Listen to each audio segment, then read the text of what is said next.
എന്നെ കേൾക്കുന്ന എല്ലാവർക്കും കർത്താവായ യേശു ക്രിസ്തുവിൻ്റെ നാമത്തിൽ സ്നേഹവന്ദനങ്ങളെ വീണ്ടും അറിയിക്കട്ടെ. ഇന്ന് നമ്മൾ എടുക്കുന്നത് ലെസൺ നമ്പർ 20 ആണ്. വേദ പുസ്തകത്തിലെ പുസ്തകങ്ങളിൽ കൂടെയുള്ളതായ ഒരു യാത്ര എന്ന പരമ്പരയിൽ നമ്മൾ ഉൽപ്പത്തി മുതൽ ഉള്ളതായ പുസ്തകങ്ങൾ പഠിച്ചുകൊണ്ടിരിക്കുകയാണല്ലോ. കഴിഞ്ഞ ആഴ്ച നമ്മൾ പഠിച്ചത് ലെസൺ നമ്പർ 19 ആണ്. അതായത് 1 ശമൂവേലിൻ്റെ പുസ്തകത്തിൻ്റെ ഒടുവിലത്തെ ഭാഗമാണ് നമ്മൾ പഠിച്ചത്. ഇന്ന് നമ്മൾ പഠിക്കുവാനായിട്ട് പോകുന്നത് ലെസൺ നമ്പർ 20 ആണ്. 2 ശമൂവേൽ പുസ്തകത്തിൻ്റെ 1 മുതൽ ഉള്ളതായ ചില അധ്യായങ്ങളാണ് ഇന്ന് നമ്മൾ പഠിക്കുവാനായിട്ട് പോകുന്നത്. വേദപുസ്തക ജ്ഞാനത്തിന് വേണ്ടി നമ്മൾ പഠിക്കുമ്പോൾ നമ്മൾ വളരെ വേഗത്തിൽ ഇങ്ങനെ ഇത് കവർ ചെയ്ത് പോകുന്നത് കൊണ്ട് അധിക സമയം നമുക്ക് ഓരോ വാക്യത്തിലും അധ്യായങ്ങളിൽ നിൽക്കുവാനായിട്ട് സമയമില്ല. അതുകൊണ്ട് നമ്മൾ വളരെ വേഗത്തിലാണ് പുസ്തകങ്ങൾ കവർ ചെയ്ത് പോയിക്കൊണ്ടിരിക്കുന്നത്. ഈ 1 ശമൂവേൽ എന്ന് പറയുന്നതായ ആ പുസ്തകത്തിൽ നമ്മൾ പഠിക്കുകയുണ്ടായി. ദൈവം ശൗലിനെ ഇസ്രായേലിൻ്റെ ആദ്യത്തെ രാജാവാക്കി തീർത്തു, അഭിഷേകം ചെയ്തു, അനുസരണക്കേട് കാണിച്ചു. ദൈവം അവനെ ആ പൊസിഷനിൽ നിന്നും മാറ്റുകയും ദൈവത്തിൻ്റെ ഹൃദയപ്രകാരമുള്ളതായ ഒരു മനുഷ്യനെ തിരഞ്ഞെടുത്ത് അവനെ ട്രെയിൻ ചെയ്യുകയും ചെയ്യുന്നതായ ഒരു കാഴ്ചയാണ് 1 ശമൂവേലിൻ്റെ പുസ്തകത്തിൽ നമ്മൾ പഠിച്ചത്. അവിടെ ആ പുസ്തകം അവസാനിക്കുമ്പോൾ ഈ ശൗലിൻ്റെ മരണത്തോടു കൂടെയാണ് അത് അവസാനിക്കുന്നത് എന്ന് നമ്മൾ പഠിക്കുകയുണ്ടായി. അപ്പോൾ തന്നെ ദാവീദിൻ്റെ ചരിത്രവും അതിന് പാരലായിട്ട് പോവുകയാണ്. ദൈവം അവനെ പ്രിപ്പയർ ചെയ്യുമ്പോൾ, അവന് ഒരു ആട്ടിടയനായിരിക്കുമ്പോൾ തന്നെ ദൈവത്തിൻ്റെ അഭിഷേകം അവൻ്റെ മനസ്സിലും ഹൃദയത്തിലും ശരീരത്തിലും എല്ലാം അവൻ അനുഭവിച്ചു തുടങ്ങി. സിംഹത്തെയും കരടിയെയും ഒക്കെ വലിച്ചു കീറുന്നതിനുള്ളതായ ധൈര്യവും ബലവും ശക്തിയുമൊക്കെ അവന് ലഭിച്ചു. ഗോലിയാത്ത് എന്ന മല്ലനെ അവൻ തകർത്തു. രാജകൊട്ടാരത്തിലേക്കുള്ളതായ പ്രവേശനം ലഭിച്ചു. ഒരു പടനായകനായിട്ട് എങ്ങനെ ജോലി ചെയ്യണം, കർത്തവ്യം ചെയ്യണം, രാജാവിനെ എങ്ങനെ ശുശ്രൂഷിക്കണം എന്നുള്ളതായ കാര്യങ്ങളൊക്കെ അവൻ നല്ല ട്രെയിനിങ് ലഭിക്കുന്നതായ സമയങ്ങളാണ് 1 ശമൂവേലിൻ്റെ പുസ്തകം. പ്രിയപ്പെട്ടവരെ, ഇവിടെ നമ്മൾ ഒരു കാര്യം മനസ്സിലാക്കേണ്ടത്, ദൈവം അവനെ രാജസ്ഥാനത്തേക്ക് അഭിഷേകം ചെയ്തു എന്നുള്ളതായ അറിവ് അവന് കിട്ടി. അഭിഷേകം ചെയ്തു എങ്കിൽ തന്നെയും അവൻ നേരെ കൊട്ടാരത്തിലേക്ക് പോകാതെ വീണ്ടും അവന് കാട്ടിലേക്ക് തന്നെയാണ് പോയത്, ആടുകളെ മേയിക്കുവാൻ. എന്നാൽ തക്ക സമയത്ത് ദൈവം അവനെ രാജകൊട്ടാരത്തിലേക്ക് കൊണ്ടുവന്നു. അവിടെ ഗോലിയാത്തിനെ കീഴടക്കുന്നതിനുള്ളതായ ശക്തിയും അവസരവും അവന് നൽകി. ജനങ്ങളെല്ലാം അവനെ അഭിനന്ദിക്കുന്നതായ അവസരത്തെ നൽകി. കൊട്ടാരത്തിലേക്ക് കടന്നു ചെല്ലുവാനും ശൗലിൻ്റെ മകളായ മീഖളെ വിവാഹം കഴിക്കുവാനും ഉള്ളതായ അവസരം ലഭിച്ചു.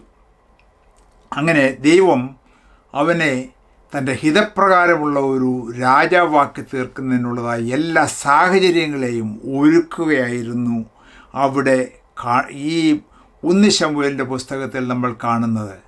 എന്നാൽ അവൻ ധൃതി വയ്ക്കാതെ എല്ലാം ദൈവത്തിൻ്റെ സമയത്തിന് വേണ്ടി കാത്തിരുന്ന ഒരു മനുഷ്യനായിട്ടാണ് ദാവീദിനെ നമ്മൾക്ക് കാണുന്നത്. ഈ 2 ശമൂവേലിൻ്റെ പുസ്തകം 2ാമത്തെ പുസ്തകത്തിലേക്ക് കടന്നു വരുമ്പോഴും അവിടെ എല്ലാം തുടർച്ചയായിട്ട് നമ്മൾക്ക് കാണുവാനായിട്ട് സാധിക്കുന്നത് ദൈവത്തോട് ആലോചന ചെയ്തിട്ടാണ്, ദൈവത്തോട് ആലോചന ചോദിച്ചിട്ടാണ് അവൻ ഓരോ കാര്യങ്ങൾക്കും സ്റ്റെപ്പ് വെക്കുന്നത് എന്ന് നമ്മൾക്ക് കാണാനായിട്ട് സാധിക്കും. ശമൂവേലിൻ്റെ 1-ാം പുസ്തകത്തിൻ്റെ ഒടുവിലേക്ക് വരുമ്പോൾ 2 പ്രധാന സംഭവങ്ങളാണ് അവിടെ നമുക്ക് കാണാനായിട്ട് സാധിക്കുന്നത്.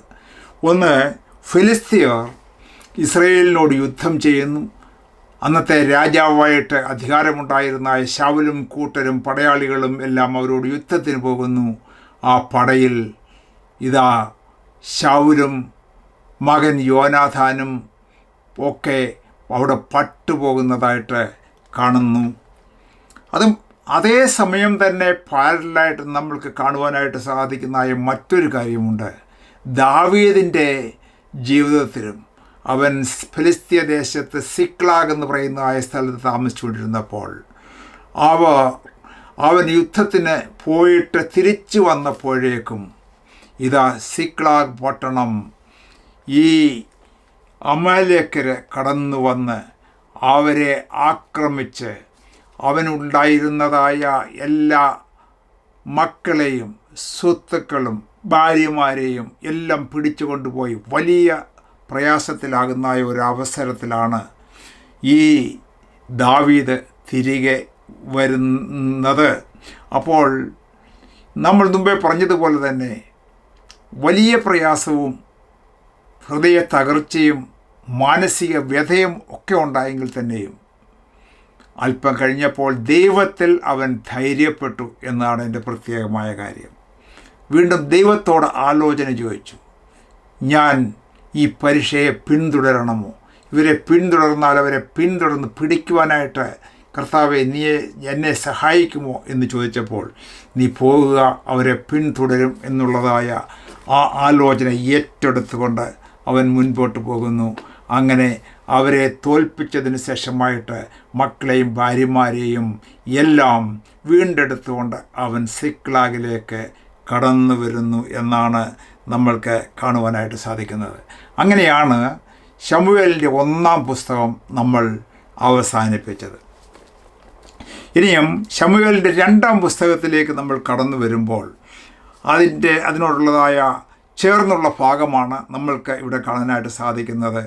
2 ശമൂവേൽ 1-ന്റെ 1-ാമത്തെ വാക്യം ഇങ്ങനെയാണ്: ശൗൽ മരിക്കുകയും ദാവീദ് അമാലേക്യരെ സംഹരിച്ച് മടങ്ങി വന്ന സിക്ലാഗിൽ 2 ദിവസം പാർക്കുകയും ചെയ്ത ശേഷം 3-ാം ദിവസം ഒരാൾ വസ്ത്രം കീറിയും തലയിൽ പൂഴി വാരിയിട്ടും കൊണ്ട് ശൗലിൻ്റെ പാളയത്തിൽ നിന്ന് വന്ന് ദാവീദിൻ്റെ അടുക്കൽ വീണ് സാഷ്ടാംഗം വീണ് നമസ്കരിച്ച് ശൗലിൻ്റെ മരണവാർത്ത അറിയിക്കുകയാണ്.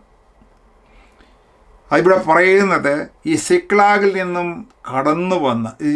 സിക്ലാഗിലേക്ക് കടന്നു വന്നിട്ട് എത്ര ദിവസമായി? 3-ാം ദിവസമായപ്പോൾ, അങ്ങനെ വലിയ ഒരു വിപത്ത് കഴിഞ്ഞ് അല്പമൊന്ന് വിശ്രമിച്ചു കൊണ്ടിരിക്കുമ്പോഴാണ് ഇതാ ശൗലിൻ്റെ പാളയത്തിൽ നിന്നും യുദ്ധക്കളത്തിൽ നിന്നും ഒരുത്തൻ ഓടി വന്ന് വിവരം അറിയിക്കുകയാണ്. ശൗലും യോനാഥാനും പട്ടുപോയി, ജനങ്ങളെല്ലാം പേടിച്ച് ഓടിപ്പോയി എന്ന് പറയുന്നു. എന്നാൽ അവിടെ അതിൻ്റെ കൂടുതലായിട്ടുള്ള വിവരങ്ങൾ അന്വേഷിക്കുമ്പോൾ ദാവീദ് ചോദിക്കുകയാണ്, നീ എവിടുത്തുകാരനാണ്?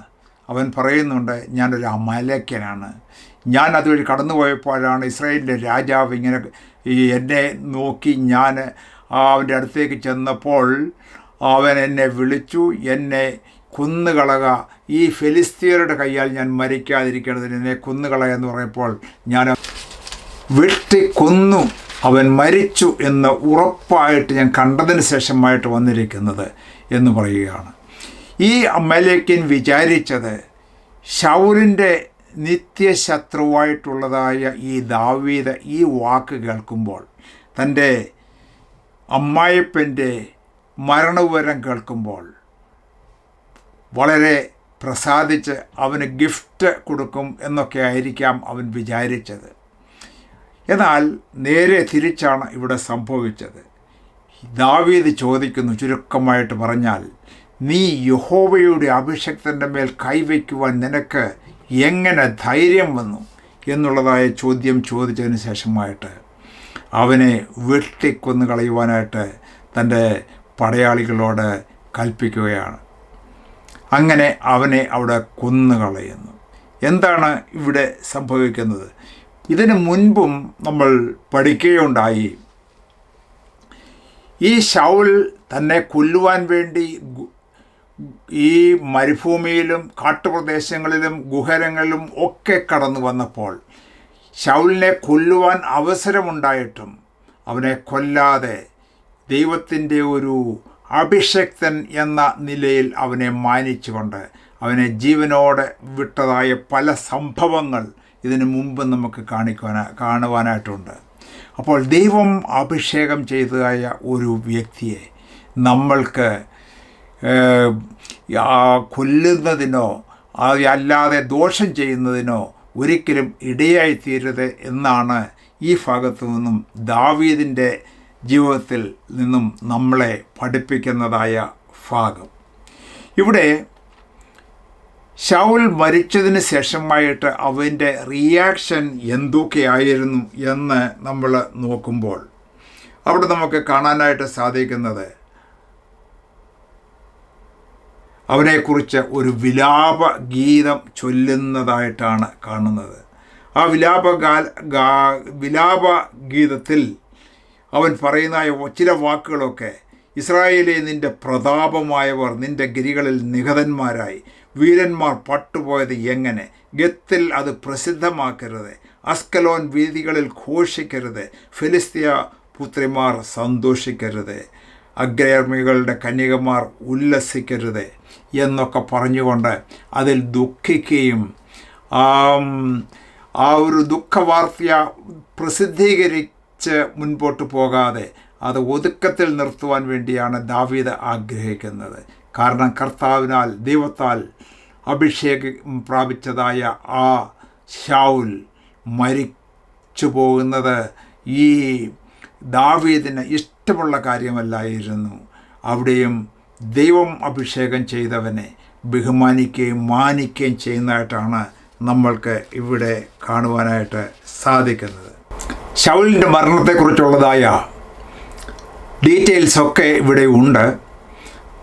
അവൻ ഫിലിസ്ത്യ പട്ടാളത്തിൻ്റെ നടുവിൽ ആയപ്പോൾ അവരുടെ കയ്യാൽ കൊല്ലാതിരിക്കേണ്ടതിന് തൻ്റെ കുന്തത്തിൻ്റെ മേൽ ചാരി താൻ കൊല്ലുവാനായിട്ട് ശ്രമിക്കുന്നു. എന്നാൽ അങ്ങനെ സാധിക്കാഞ്ഞതിനാൽ ഇവനെ വിളിച്ച് വെട്ടിക്കൊല്ലുന്നതായിട്ടാണ് നമ്മൾക്ക് ഇവിടെ കാണുവാനായിട്ട് സാധിക്കുന്നത്. എന്നാൽ ശൗലിൻ്റെ മരണത്തിന് ശേഷമായിട്ട് 3 ദിവസം സിക്ലാഗിൽ പാർത്തതിന് ശേഷം 2-ാം അധ്യായത്തിലേക്ക് നമ്മൾ കടന്നു വരുമ്പോൾ തുടർന്നുള്ളതായ കാര്യങ്ങളാണ് നമ്മൾക്ക് കാണുവാനായിട്ട് സാധിക്കുന്നത്. അനന്തരം ദാവീദ് യഹോവയോട്, ഞാൻ യഹൂദ നഗരങ്ങളിൽ ഒന്നിലേക്ക് ചെല്ലണമോ എന്ന് ചോദിച്ചു. അവൻ സിക്ലാഗിൽ ഫിലിസ്തീയ ദേശത്ത്, അന്യരുടെ ദേശത്ത് ഒളിച്ച് പാർക്കുമ്പോൾ, ഭയന്ന് പാർക്കുമ്പോൾ, ഇങ്ങനെയുള്ള ഒരു സംഭവം നടന്നു കഴിഞ്ഞപ്പോൾ, രാജാവ് നഷ്ടപ്പെട്ടുവെന്ന് അറിഞ്ഞു കഴിഞ്ഞപ്പോൾ അവൻ ദൈവത്തോട് ആലോചന ചോദിക്കുകയാണ്. ദൈവമേ, ഞാൻ യഹൂദ നഗരങ്ങളിലേക്ക്, എൻ്റെ നഗരങ്ങളിലേക്ക് ഞാൻ തിരിച്ച് ചെല്ലണമോ? ഇപ്പോൾ അവർക്ക് ഒരു ആളിനെ ആവശ്യമുണ്ട്, അവിടേക്ക് ഞാൻ ചെന്ന് അവരെ ഹെൽപ്പ് ചെയ്യണമോ എന്നുള്ളതായ പ്രാർത്ഥന ചോദിച്ചിട്ടാണ് അവൻ മുൻപോട്ടുള്ളതായ സ്റ്റെപ്പുകൾ വയ്ക്കുന്നത്.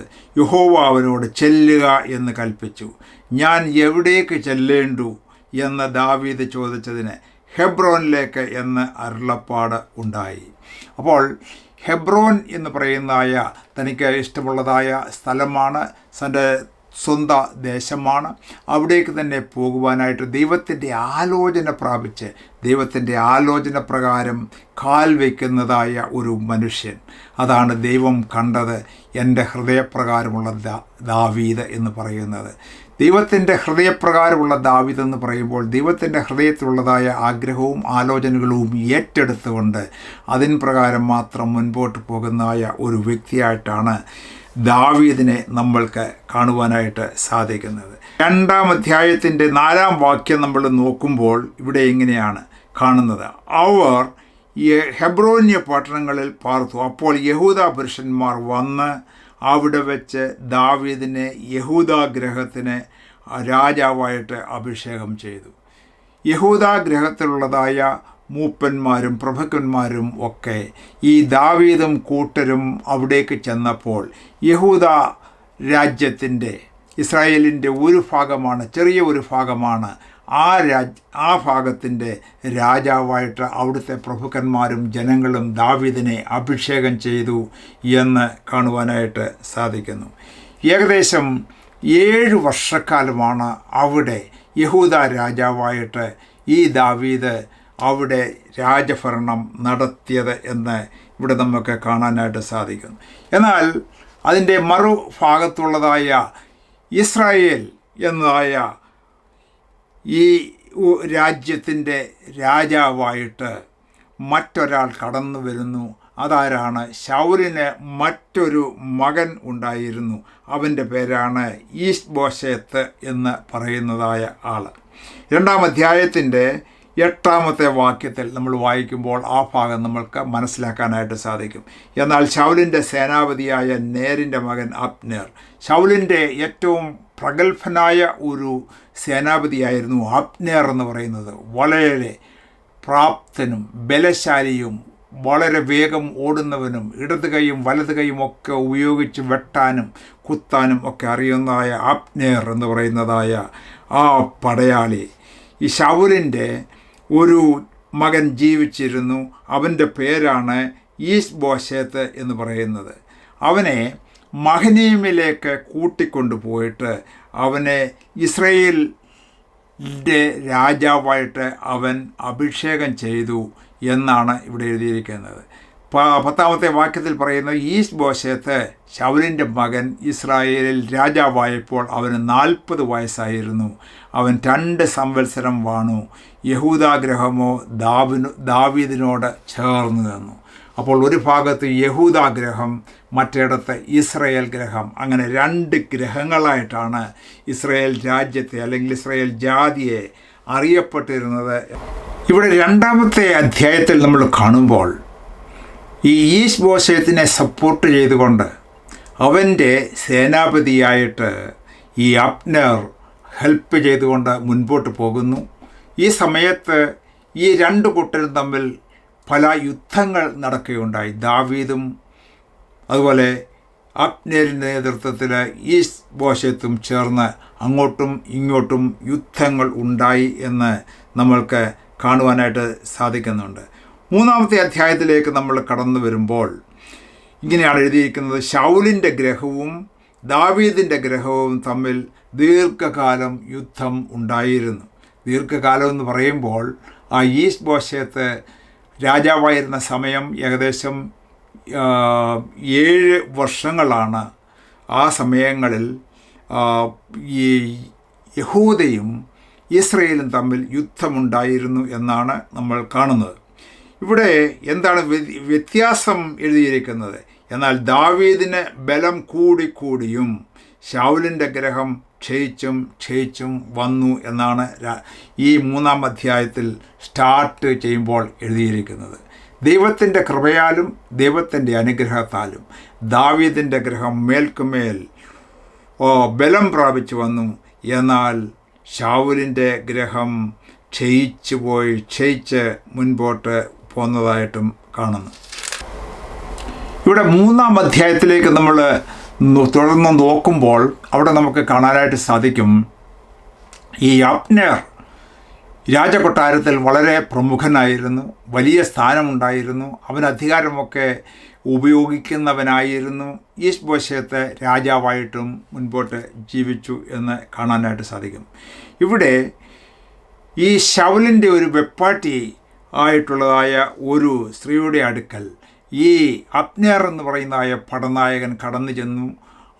എന്നാൽ ഈ വിവരം അറിഞ്ഞിട്ട് ഈ ഈശ്ബോശേത്ത് എന്ന് പറയുന്നതായ ശൗലിൻ്റെ മകൻ ഇഷ്ടപ്പെടാഞ്ഞത് കാരണം അതിനെ ക്വസ്റ്റ്യൻ ചെയ്യുകയും, എന്നാൽ അബ്നേർ അതിനെ വളരെ ദേഷ്യത്തോടെ കാണുകയും, ഞാൻ ഇത്രയൊക്കെ നിന്നെ ഹെൽപ്പ് ചെയ്തിട്ടും നീ ഇക്കാര്യത്തിൽ എന്നോട് ക്വസ്റ്റ്യൻ ചെയ്യുവാൻ നീ ആരായിട്ടാണ് ഇങ്ങനെ എന്നോട് വരുന്നത്, എന്നോട് ചോദിക്കുന്നത്, തർക്കിക്കുന്നത് എന്നൊക്കെ പറഞ്ഞുകൊണ്ട് അവനുമായിട്ട് തെറ്റുന്നതായ അവസ്ഥയാണ് നമ്മൾക്ക് ഇവിടെ കാണുന്നത്.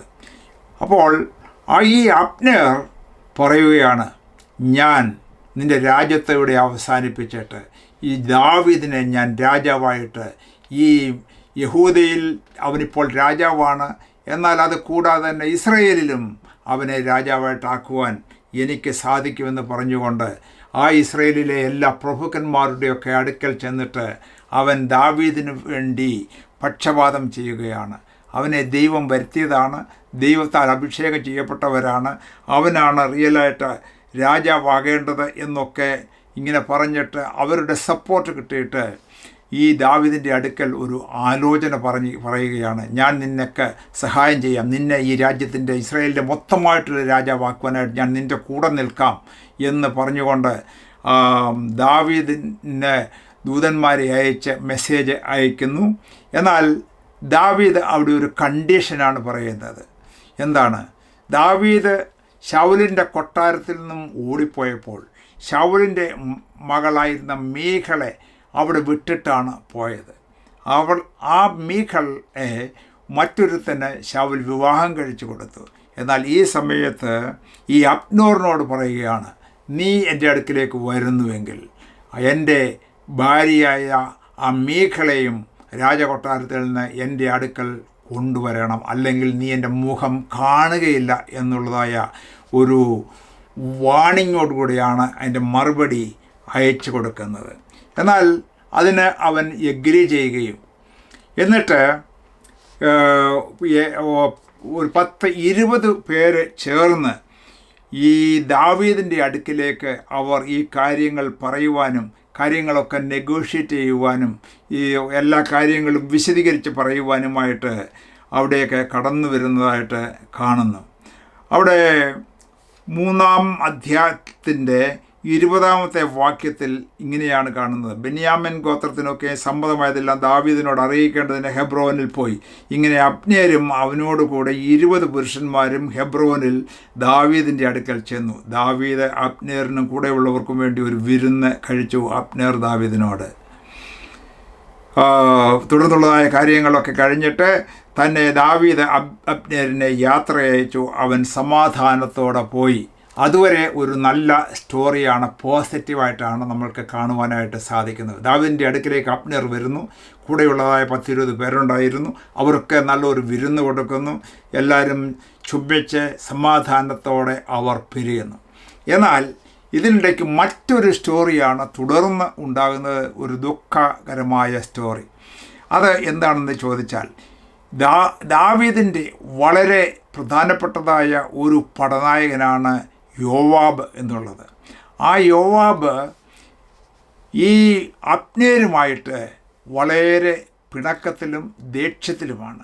കാരണം എന്താണെന്ന് ചോദിച്ചാൽ ഇതിന് മുമ്പ് ഉണ്ടായതായ ഒരു യുദ്ധത്തിൽ ഈ യോവാബിൻ്റെ ഒരു സഹോദരനെ ഈ അബ്നേർ കുന്തം കൊണ്ട് കുത്തിക്കൊന്നു. ആ ഒരു രക്തപ്രതികാരത്തിന് വേണ്ടി നോക്കിയിരിക്കുന്നതായ സമയങ്ങളായിരുന്നു ഇത് എന്ന് നമ്മൾക്ക് കാണാനായിട്ട് സാധിക്കും. അതുകൊണ്ട് ഈ യോവാബ് എന്ത് ചെയ്തു? ദാവീദ് അറിയാതെ ഈ സമാധാനത്തോടെ ദാവീദിൻ്റെ അടുക്കൽ നിന്നും മടങ്ങിപ്പോയതായ അബ്നേരിനെ തിരികെ വിളിപ്പിച്ചു. ഒരു കാര്യം നിന്നോട് സ്വകാര്യം പറയാനുണ്ട് എന്ന് പറഞ്ഞിട്ട് അടുത്തേക്ക് വിളിപ്പിച്ചിട്ട് അവിടേക്ക് അടുത്ത് വന്നപ്പോൾ അവൻ്റെ അടുക്കൽ ഒരു സ്നേഹിതനെ പോലെ ഇങ്ങനെ ചുംബിക്കുന്ന ഭാവത്തിൽ പിടിച്ചിട്ട് അവൻ്റെ വയറ്റത്ത് കുത്തിയിറക്കുന്നതായിട്ടാണ് നമ്മൾക്ക് ഇവിടെ കാണുവാനായിട്ട് സാധിക്കുന്നത്. രക്തപ്രതികാരത്തിനായിട്ട് 27-ാമത്തെ വാക്യത്തിൽ അസഹേൽ എന്ന് പറയുന്നത് യോവാബിൻ്റെ സഹോദരനാണ്. ഈ അസഹേലിനെ ഈ അബ്നേർ കുത്തിക്കൊന്നു എന്നുള്ളതായ ആ ദേഷ്യം കൊണ്ട് അതിൻ്റെ രക്തപ്രതികാരം ചെയ്യുവാൻ വേണ്ടിയിട്ടാണ് ഇവിടെ എഴുതിയിരിക്കുന്നത്. തൻ്റെ സഹോദരനായ അസഹേലിൻ്റെ രക്തപ്രതികാരത്തിനായി അവിടെ വെച്ച് അവനെ വയറ്റത്ത് വെച്ച് കുത്തിക്കൊന്നു എന്നുള്ളതായ ദുഃഖവാർത്തയാണ് അവിടെ കാണുന്നത്. ഒരു കാലത്ത് ദാവീദിന് എതിരെ പ്രവർത്തിച്ചതായ ഒരു പടയാളിയായിരുന്നു അബ്നേർ. എന്നാൽ ഇവിടെ സമാധാനത്തോടു കൂടി വന്ന് അവനോട് ചേർന്ന് പ്രവർത്തിക്കുവാൻ വന്ന ഈ അബ്നേറിനെ കൊന്നത് ദാവീദിന് ഒട്ടും തന്നെ ഇഷ്ടപ്പെട്ടില്ല എന്ന് ഇവിടെ നമുക്ക് കാണാനായിട്ട് സാധിക്കും. അതിനകത്ത് ദാവീദിന് യാതൊരു പങ്കുമില്ല, അതിൻ്റെ ഉത്തരവാദിത്വം പുള്ളി ഏറ്റെടുക്കുന്നില്ല എന്ന് കംപ്ലീറ്റായിട്ട് പറഞ്ഞിട്ട് യോവാബ് കൊന്നതായ ആ യോവാബ് തന്നെ അതിൻ്റെ രക്തപ്രതികാരത്തിൻ്റെ സകല ഉത്തരവാദിത്വവും ശാപങ്ങളും ഏറ്റെടുത്തുകൊള്ളട്ടെ എന്ന് പറയുകയാണ് ഇവിടെ നമുക്ക് കാണാനായിട്ട് സാധിക്കുന്നത്. ഇവിടെ 33-ാമത്തെ വാക്യം 3-ാമത്തെ അധ്യായത്തിൻ്റെ ഒരു വിലാപഗാനം ദാവീദ് അബ്നേറിനെ കുറിച്ച് ചൊല്ലുകയാണ്. അബ്നേർ ഒരു നീചനെ പോലെയോ മരിക്കേണ്ടത്. നിന്റെ കൈ ബന്ധിച്ചിരുന്നില്ല, നിന്റെ കാലിന് ചങ്ങലയിട്ടിരുന്നില്ല. നീതികെട്ടവരുടെ മുമ്പിൽ പട്ടുപോകും പോലെ നീ പട്ടുപോയല്ലോ എന്നാണ് പറയുന്നത്. എന്ന് പറഞ്ഞാൽ നീ ദാവീദിൻ്റെ അടുക്കിലേക്ക് കടന്നു വന്നു. ഒരു രാജാവെന്ന നിലയിൽ എൻ്റെ എതിരാളിയാണെങ്കിൽ തന്നെയും നിനക്ക് കംപ്ലീറ്റ് സ്വാതന്ത്ര്യം ഞാൻ പ്രഖ്യാപിച്ചിരുന്നു. നീ ഒരു നീചനെ പോലെ അല്ല നിന്നെ ഞാൻ കരുതുക, ഒരടുത്ത ഫ്രണ്ടിനെ പോലെയാണ് കരുതിയത്. നിൻ്റെ കൈയ്ക്ക് പൂർണ്ണമായ സ്വാതന്ത്ര്യമുണ്ടായിരുന്നു. എൻ്റെ ശത്രുവിൻ്റെ അടുക്കിലേക്ക് വരുമ്പോൾ ഞാൻ ശത്രുവിനെ കൈ ബന്ധിക്കുക പതിവാണ്. നിൻ്റെ കൈയെ ബന്ധിച്ചിരുന്നില്ല, കംപ്ലീറ്റ് ഫ്രീഡം ഉണ്ടായിരുന്നു. നിൻ്റെ കാലിന് ചങ്ങലയിട്ടിരുന്നില്ല, നിനക്ക് ഓടിപ്പോകുന്നുള്ളതായ സ്വാതന്ത്ര്യമുണ്ടായിരുന്നു. നിൻ്റെ ശത്രു കടന്നു വരുമ്പോൾ നീതികെട്ടവരുടെ മുമ്പിൽ പട്ടുപോകും പോലെ നിനക്ക് പട്ടുപോകേണ്ടതായ ഒരാവശ്യവും ഇല്ലായിരുന്നു. നീ അനേക നീചന്മാരെ കൊന്നുകളഞ്ഞവനാണ്. നിൻ്റെ കത്തി കൊണ്ടും കുന്തം കൊണ്ടും അനേകരെ കൊന്നുകളയുവാൻ തക്കവണ്ണം അത്രമാത്രം കെൽപ്പുള്ളവനായ നീ ഒരു നീതികെട്ടവരുടെ മുമ്പിൽ പട്ടുപോകുന്നവരെ പോലെ നീ പട്ടുപോയല്ലോ. എന്തുകൊണ്ടാണ് അങ്ങനെ സംഭവിച്ചത്? അതൊരു റിയലായിട്ടുള്ള ഒരു ചതിയാണല്ലോ എന്നുള്ളതായ കാര്യമാണ് അവിടെ ദാവീദ് വെളിപ്പെടുത്തുന്നത്.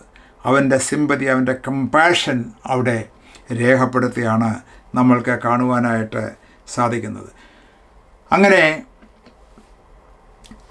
അബ്നേർ മരിച്ചു പോയി എന്ന് അറിഞ്ഞപ്പോൾ 4-ാം അധ്യായത്തിൽ നമ്മൾക്ക് കാണാനായിട്ട് സാധിക്കുന്നു. അബ്നേർ ഹെബ്രോനിൽ വെച്ച് മരിച്ചു പോയത് ശൗലിൻ്റെ മകൻ കേട്ടപ്പോൾ അവൻ്റെ ധൈര്യം ക്ഷയിച്ചു. ഇസ്രായേലിലൊക്കെയും ഭ്രമിച്ചുപോയി. എന്നാൽ ശൗലിൻ്റെ മകന് പടനായകന്മാരായ 2 പുരുഷന്മാരുണ്ടായിരുന്നു. ഒരുത്തന് ബാന എന്നും മറ്റവന് രേഖാബ് എന്നും പേര്. അടുത്തതായിട്ട് ഒരു ദുഃഖവാർത്തയാണ് നമ്മൾക്ക് ഇവിടെ എഴുതിയിരിക്കുന്നത് കാണുവാനായിട്ട് സാധിക്കുന്നത്. ഈ ശൗലിൻ്റെ പുത്രൻ രാജാവായിട്ട് നിൽക്കുകയാണ് അവിടെ. എന്നാൽ അവന് 2 പടനായകന്മാർ കൊട്ടാരത്തിലുണ്ടായിരുന്നു എന്നാണ് കാണുന്നത്. അവരുടെ പേരാണ് നമ്മൾ വായിച്ചത്. ഒരുത്തന് ബാന എന്നും മറ്റവന് രേഖാബ് എന്നുമാണ് അവരുടെ പേര്. ഇവിടെ നമ്മൾക്ക് കാണാനായിട്ട് സാധിക്കുന്നത്, പുറകോട്ട് നമ്മൾ വായിക്കുമ്പോൾ എല്ലാ ഭാഗങ്ങളും വായിക്കുന്നില്ല, ആ ശൗലിൻ്റെ മകൻ രാജാവായിട്ട് അവിടെ പാർക്കുമ്പോൾ അവൻ ഉച്ച സമയത്ത് അവൻ്റെ മുറിയിൽ വിശ്രമിച്ചു കൊണ്ടിരിക്കുമ്പോൾ ഒരു സ്നേഹിതരെ പോലെ ഇവർ രാജാവിൻ്റെ അല്ലെങ്കിൽ ശൗലിൻ്റെ മകൻ്റെ മുറിയിലേക്ക് കടന്നു ചെല്ലുകയും അവനെ കൊന്നുകളയുകയും ചെയ്താണ് കാണുന്നത്. ഇവിടെ എഴുതിയിരിക്കുന്നത് ഇങ്ങനെ അവർ അവനെ കുത്തിക്കൊന്നു തല വെട്ടിക്കളഞ്ഞ് തലയും എടുത്ത് രാത്രി മുഴുവൻ അരാബിയിൽ കൂടി നടന്ന് ഹെബ്രോനിൽ ദാവീദിൻ്റെ അടുക്കൽ ഈശ്ബേശത്തിൻ്റെ തല കൊണ്ടുവന്ന് രാജാവിനോട്, നിനക്ക് പ്രാണഹാനി വരുത്തുവാൻ നോക്കിയ നിൻ്റെ ശത്രുവായ ശൗലിൻ്റെ മകൻ ഈശ്ബേശത്തിൻ്റെ തല ഇതാ എന്ന് പറഞ്ഞുകൊണ്ട് ഒരു ഗിഫ്റ്റ് എന്ന വണ്ണം ദാവീദിൻ്റെ അടുക്കിലേക്ക് ഈ 2 പടയാളികൾ ചെല്ലുകയാണ്. എന്നാൽ അവിടെയും നമ്മൾക്ക് കാണുവാനായിട്ട് സാധിക്കുന്നത്, ഈ കാര്യത്തിൽ തൻ്റെ ശത്രുവാണ് എങ്കിൽ തന്നെയും, തന്നോട് യുദ്ധം ചെയ്തവനാണ് എങ്കിൽ തന്നെയും ഈ കാര്യത്തിൽ ദാവീദ് ഒട്ടും തന്നെ ദയ കാണിക്കുന്നില്ല. അവിടെ നീതി പുലർത്തുകയാണ് ചെയ്യുന്നത്. ആ ദാവീദ് പറയുകയാണ്, നേരത്തെ ശൗലിൻ്റെ മരണം അറിയിക്കുവാൻ വേണ്ടി ഓടി വന്ന അമ്മാലാഖ്യനെ ഞാൻ അവിടെ വെച്ച് വെട്ടിക്കൊന്നത് കാര്യം നീ അറിയുന്നുണ്ട്. എന്നാൽ ഇവിടെ അതിനേക്കാൾ കൂടിയതായ ഒരു ക്രൈമാണ് നിങ്ങൾ ചെയ്തിരിക്കുന്നത് എന്ന് അവരോട് പറയുന്നു. യാതൊരു വിധമായ കുറ്റവും ചെയ്യാതെ അവൻ്റെ സ്വന്തം മുറിയിൽ ഇരുന്നതായ ഒരു നീതിമാനെയാണ് നിങ്ങൾ അവനെ വെട്ടിക്കൊന്നിട്ട് തല കൊണ്ടുവന്നിരിക്കുന്നത്. അതുകൊണ്ട് അതിനേക്കാൾ കൂടിയ ശിക്ഷയാണ് നിങ്ങൾ അനുഭവിക്കേണ്ടത് എന്ന് പറഞ്ഞിട്ട് അവരുടെ കൈകാലുകളൊക്കെ വെട്ടിയിട്ട് അവരുടെ തല മുറിച്ച് കളഞ്ഞിട്ട് അവരെ കൊന്നുകളയുവാനായിട്ടാണ് ആ ദാവീദ് കൽപ്പിക്കുന്നത്. തുടർന്ന് 5-ാം അധ്യായത്തിലേക്ക് നമ്മൾ കടന്നു പോകുമ്പോൾ അവിടെ അടുത്ത സ്റ്റെപ്പാണ് നമ്മൾക്ക് ദാവീദിൻ്റെ ജീവിതത്തിൽ നമ്മൾക്ക് കാണാനായിട്ട് സാധിക്കുന്നത്. അതിൻ്റെ 3-ാമത്തെ വാക്യം വായിക്കുമ്പോൾ ഇങ്ങനെ ഇസ്രായേൽ മൂപ്പന്മാരൊക്കെയും ഹെബ്രോനിൽ രാജാവിൻ്റെ അടുക്കൽ വന്നു. ദാവീദ് രാജാവ് ഹെബ്രോനിൽ വെച്ച് യഹോവയുടെ സന്നിധിയിൽ അവരോട് ഉടമ്പടി ചെയ്തു. അവർ ദാവീദിനെ ഇസ്രായേലിന് രാജാവായിട്ട് അഭിഷേകം ചെയ്തു. ആദ്യം വന്നപ്പോൾ അവരെ യഹൂദയുടെ രാജാവായിട്ടാണ്, യഹൂദ ഗ്രഹത്തിൻ്റെ രാജാവായിട്ടാണ് അഭിഷേകം ചെയ്തത്. എന്നാൽ 7 വർഷങ്ങൾ അങ്ങനെ മുൻപോട്ട് പോയി. ആ സമയങ്ങളിൽ ഈശ്ബോശത്ത് എന്ന് പറയുന്നതായ ശൗലിൻ്റെ മകനാണ് ഇസ്രായേൽ ഗ്രഹം ഭരിച്ചുകൊണ്ടിരുന്നത്. ഇതാ ശൗലിൻ്റെ മകനെ വെട്ടിക്കൊന്ന് കഴിഞ്ഞപ്പോഴാണ് അവിടെ രാജാവില്ലാതെ വന്നപ്പോൾ അവിടുത്തെ മൂപ്പന്മാരെല്ലാവരും കടന്നു വന്നിട്ട് ദാവീദിനോട് പറയുകയാണ്, ഞങ്ങളുടെ അസ്ഥിയിൽ നിന്ന് അസ്ഥിയും മാംസത്തിൽ നിന്ന് മാംസവുമാണ്, ദൈവം എന്നെ രാജാവായിട്ട് അഭിഷേകം ചെയ്തിരിക്കുകയാണ്. എന്നിട്ട് പറയുകയാണ്, രാജാവായിട്ട് അഭിഷേകം ചെയ്തു. ദാവീദ് വാഴ്ത്തി തുടങ്ങിയപ്പോൾ അവന് 30 വയസ്സായിരുന്നു. ചെറുപ്പകാലം മുതൽ ദൈവത്താൽ പരിശീലനം ലഭിച്ചിരുന്ന അവൻ, അഭിഷേകം നേരത്തെ തന്നെ പ്രാപിച്ചിരുന്ന അവൻ, ദൈവത്തെ ആരാധിക്കുകയും ദൈവത്തിനു വേണ്ടി പാടുകയും ഒക്കെ ചെയ്തിരുന്നായ അവൻ 30-ാമത്തെ വയസ്സ് വരെ, അവന് 30 വയസ്സായിരുന്നു അവൻ വാഴ്ച തുടങ്ങിയപ്പോൾ. അവൻ 40 സംവത്സരം വാണു.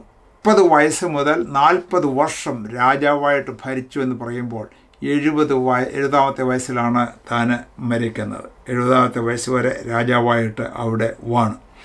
അവൻ ഹെബ്രോനിൽ യഹൂദയ്ക്ക് 7 സംവത്സരവും 6 മാസവും, യെരുശലേമിൽ എല്ലാ ഇസ്രായേലിനും യഹൂദയ്ക്കും 33 സംവത്സരവും രാജാവായിട്ട് വാണു. ഇതാണ് ദാവീദിൻ്റെ ചുരുക്കമായിട്ടുള്ളതായ രാജ അഭിഷേകത്തിൻ്റെയും രാജഭരണത്തിൻ്റെയും ഒരു ചുരുക്കം എന്ന് നമ്മൾക്ക് കാണാനായിട്ട് സാധിക്കും.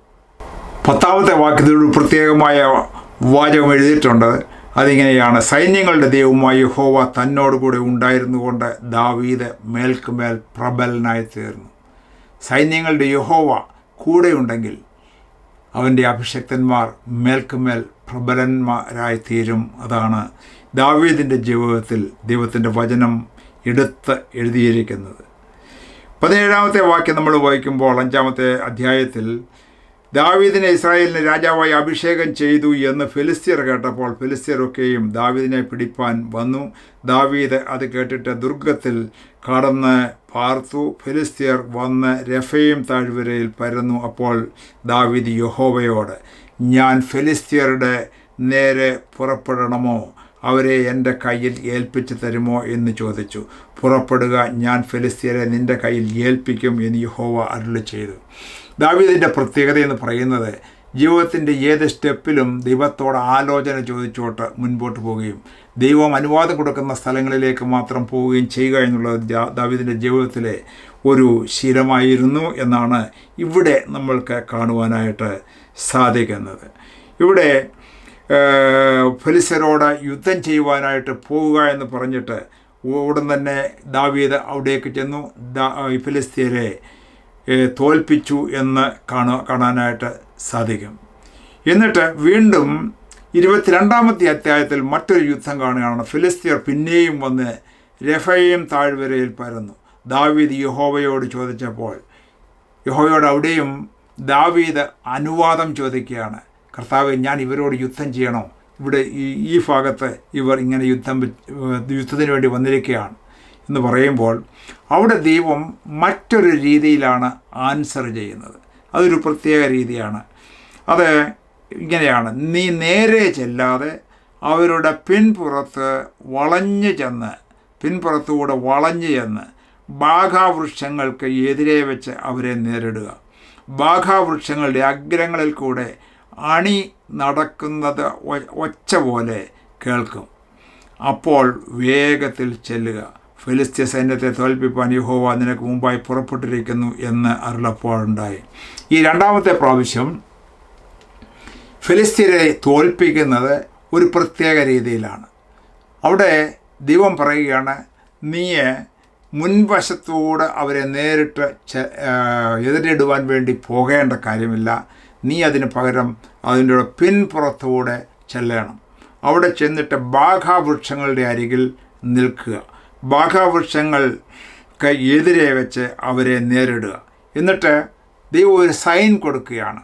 ബാഖാവൃക്ഷങ്ങളുടെ അഗ്രങ്ങൾ കൂടി അണി നടക്കുന്നത് പോലെ ഒരു ഒച്ച കേൾക്കും. ഈ അണി നടക്കുന്നത് പോലെ, സൈന്യങ്ങൾ നടക്കുന്ന പോലെ ഒരു ഒച്ച ദൈവം കേൾപ്പിക്കും.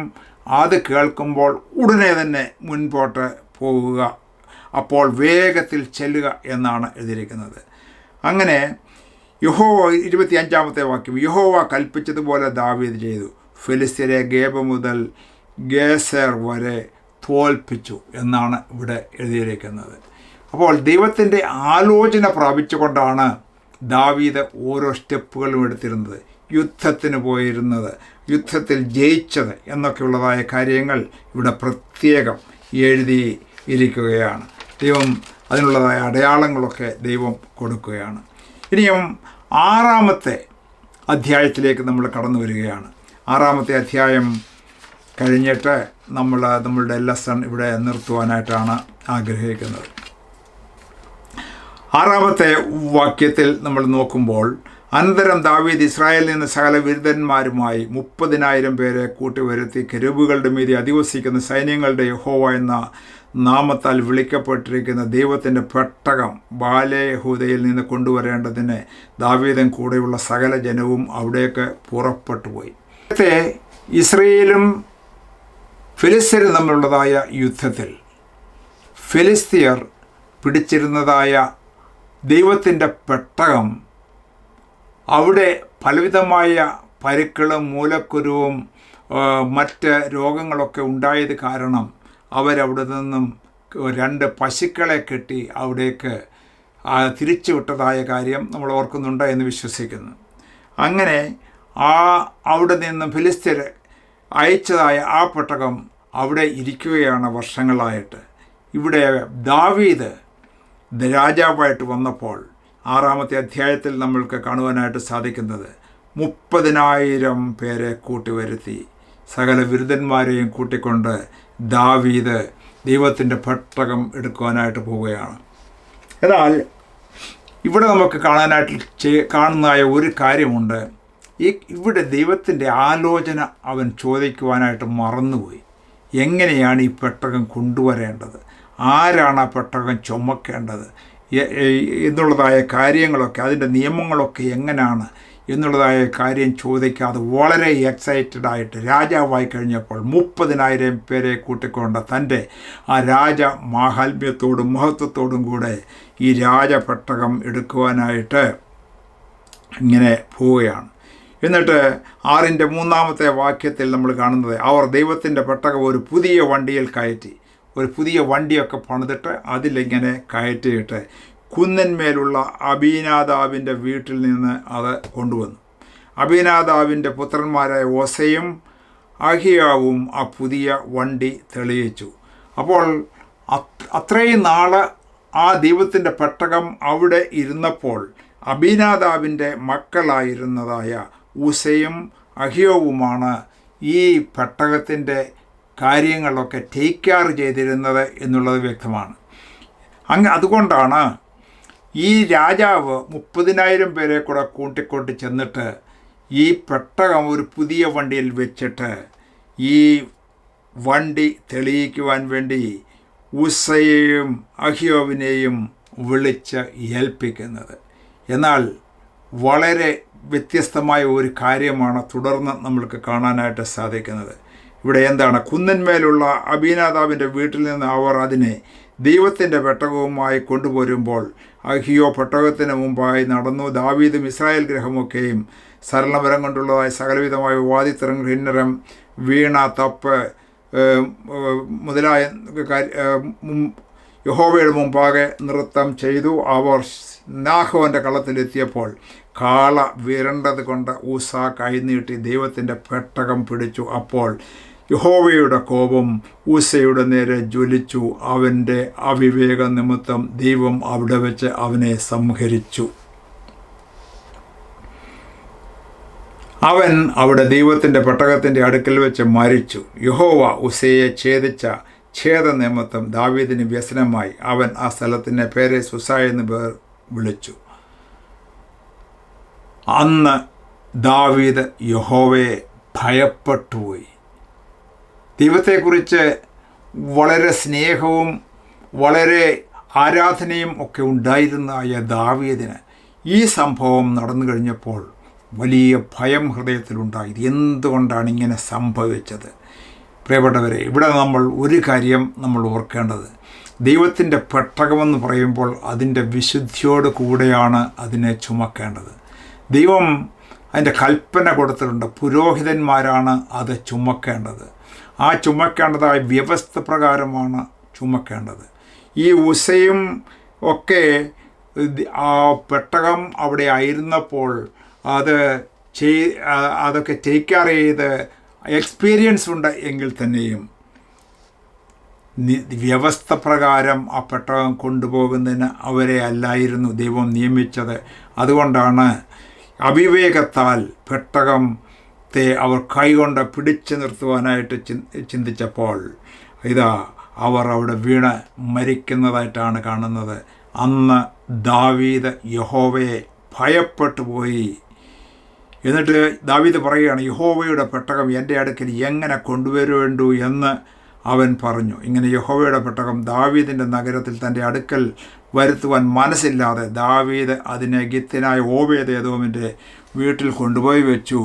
യഹോവയുടെ പെട്ടകം ഗിത്യനായ ഓബേദ്-ഏദോമിൻ്റെ വീട്ടിൽ 3 മാസം അവിടെ ഇരുന്നതായിട്ടാണ് ഇവിടെ നമുക്ക് കാണുന്നത്. ദൈവത്തിൻ്റെ പെട്ടക നിമിത്തം യഹോവ ഓബേദ്-ഏദോമിൻ്റെ കുടുംബത്തെയും അവനുള്ള സകലത്തെയും അനുഗ്രഹിച്ചുവെന്ന് ദാവീദ് രാജാവിന് അറിവ് കിട്ടിയപ്പോൾ ദാവീദ് പുറപ്പെട്ട ദൈവത്തിൻ്റെ പെട്ടകം ഓബേദ്-ഏദോമിൻ്റെ വീട്ടിൽ നിന്ന് ദാവീദിൻ്റെ നഗരത്തിലേക്ക് സന്തോഷത്തോടെ കൊണ്ടുവന്നു. യഹോവയുടെ വ്യവസ്ഥ പ്രകാരം ആ പെട്ടകം തൻ്റെ നഗരമായ ദാവീദിൻ്റെ നഗരത്തിലേക്ക് കൊണ്ടുവന്നു. അവിടെ യാഗം കഴിച്ചു. 6-ാം അധ്യായത്തിൻ്റെ 14-ാമത്തെ വാക്യം വായിക്കുമ്പോൾ ദാവീദ് പഞ്ഞിനൂരങ്കി ധരിച്ചുകൊണ്ട് പൂർണ്ണ ശക്തിയോടെ യഹോവയുടെ മുമ്പാകെ നൃത്തം ചെയ്തു. അങ്ങനെ ദാവീദും ഇസ്രായേൽ ഗൃഹമൊക്കെയും ആർപ്പോടും കാഹളത്തോടും കൂടെ യഹോവയുടെ പെട്ടകം കൊണ്ടുവന്നു. എന്നാൽ യഹോവയുടെ പെട്ടകം ദാവീദിൻ്റെ നഗരത്തിൽ കടക്കുമ്പോൾ ഒരു സംഭവം നടന്നു. ആ സംഭവം എന്താണ്? തൻ്റെ ഭാര്യ ശൗലിൻ്റെ മകളായ മീഖൾ കിളിവാതിൽ കൂടെ നോക്കി ദാവീദ് രാജാവ് യഹോവയുടെ മുമ്പാകെ കുതിച്ച് നൃത്തം ചെയ്യുന്നത് കൊണ്ട് തൻ്റെ ഹൃദയത്തിൽ അവനെ നിന്ദിച്ചതായിട്ടാണ് കാണുന്നത്. തൻ്റെ സന്തോഷ പ്രകടനമായിട്ട് അവിടെ ഉണ്ടായിരുന്ന ജനങ്ങൾക്കെല്ലാം ആഹാരമൊക്കെ ദാവീദ് കൊടുക്കുന്നതായിട്ട് കാണുന്നു.